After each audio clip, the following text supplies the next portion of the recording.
15 ఏళ్ల చిచ్చర పిడుగు వైభవ్ సూర్యవంశీ విధ్వంసం సృష్టించాడు. లంక బౌలర్లకు పట్టపగలే చుక్కలు చూపించాడు.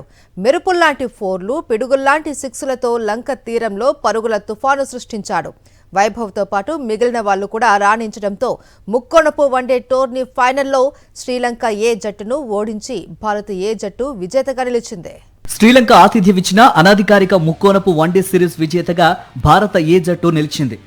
దంబుల్లా వేదికగా జరిగిన ఫైనల్లో శ్రీలంక ఏ జట్టును 66 పరుగుల తేడాతో భారత్ చిత్తు చేసింది.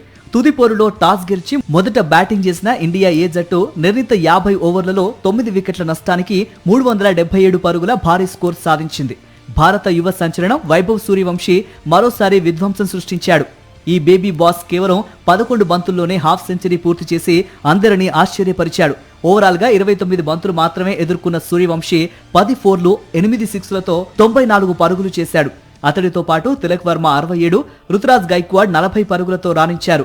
లంక బౌలర్లలో వనజా సహాన్, కుగదాస్ మతులన్, రవీంద్ర ఫెర్నాండో తలా 2 వికెట్లు పడగొట్టారు.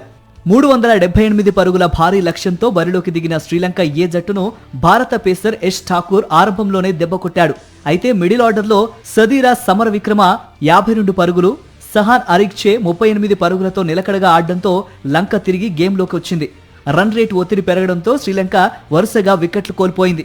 ఆఖరిలో వనుజా సహాన్ దూకుడుగా ఆడినప్పటికీ తన జట్టును గెలిపించలేకపోయాడు. దీంతో 47.1 ఓవర్లలో 311 పరుగులకు శ్రీలంక ఆలౌట్ అయింది.